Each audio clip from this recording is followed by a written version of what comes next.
So it sounds like the thing that people are wanting to talk about right now is the aggression. Now you think, well, ADHD kids or kids with inventive minds, get more angry than other kids, and it sure appears that way on the outside, and that may be true. I want to explore both of those things for a little bit. I think a lot of it has to do though with the impulsive thing. So all of us feel angry for a moment or two. Um, but a lot of times what we do is we think about, okay, so if I get mad and bite, of course, maybe most of us wouldn't bite somebody. If I get mad and I bite my cousin Mike, I might get in trouble. And then we think maybe I shouldn't do that because I'll get in trouble. Unfortunately, so in everyone's brain, there are two really important parts. There's something called the prefrontal cortex, which is right here, which is the part of your brain that says, "I'd like to make money, so I'll go get a job." It's the action and consequence part of the brain. And back here is something called the posterior cingulate gyrus, and that is part of the brain that's kind of more autobiographical, kind of like what's happening in my life right now and what should I do about it. That sort of, I mean, not so much what should I do about it, but what's happening in my life right now.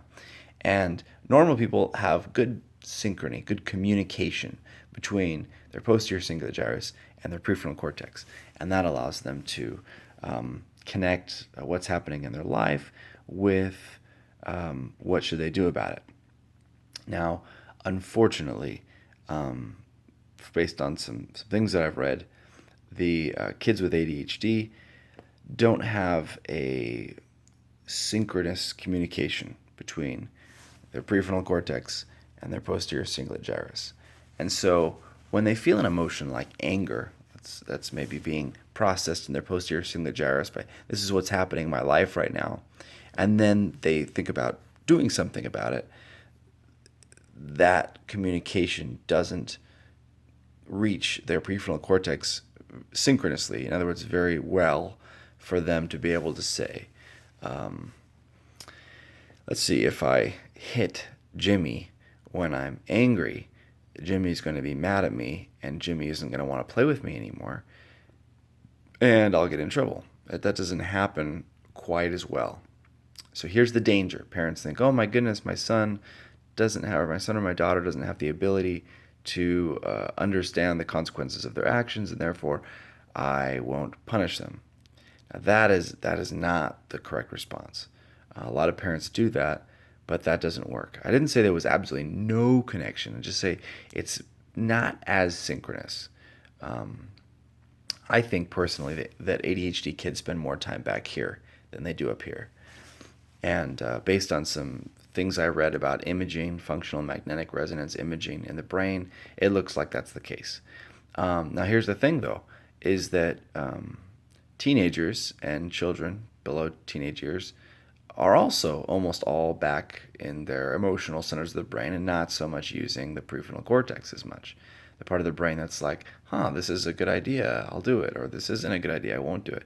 It doesn't function as well. So some of this will get repaired with time.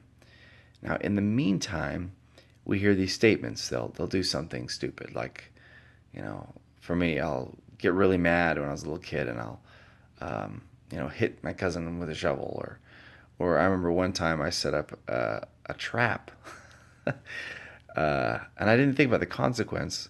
I'm lucky. Another one of my cousins. Boy, my cousins were really really hard that they had to live around me when I was growing up. I set a trap up for one of them. I had no intention whatsoever of hurting my cousin. I just thought the trap was cool. You know, yeah, this is a cool trap here. Climb this rope, and it's gonna make you fall to your, And I didn't think about that at all. In fact, when the trap didn't go off, it was this trap when he was supposed to climb to the top of the rope and then it was supposed to fall off and he's supposed to fall down. When the trap didn't go off, I was like, oh, weird, my trap didn't work. Let me see what happened when I climbed the rope. And I climbed the rope and then I got to the top and then it fell off and I fell down like, I don't know, 15 feet or some 10 feet. I don't know. Everything seemed bigger when you're little. Um, and I almost hit my head on a giant rock. And anyway, so just not thinking about consequences of actions. And I wish that there was some easy solution I could give to this, but I'll tell you what to do in the meantime. For one, when we do things that are stupid, we feel really bad about it a lot of times. Even as a young adult, an adult, I still have that impulsive side to what I do sometimes. I'm much, much better at not being impulsive. But the way that mine manifests sometimes is making comments in class, which is embarrassing because there's a whole bunch of people there. And a comment will pop in my head and my hand will go up and somebody will call on me and then I'll say something and I'll be like, why did I just say that? That was stupid. That was really embarrassing. Like I didn't need to make that comment. But things like that. And everybody else kind of has the reasoning like, if you say that, it might kind of detract from the time of the lesson and be kind of a weird thing to say. Um, and the impulsiveness, is hard to overcome sometimes. And then I feel kind of dumb afterwards, and I worry what people think, or I don't know. Just I can think of actually just sitting here for a minute. I think of all these impulsive things that I've said to people that just like, oh, I remember. So I'm very bald, and one of my cousins, a different one, went bald before I did, and I wasn't thinking about that being a sensitivity thing at all. I'm like, oh, wow, he's bald, cool.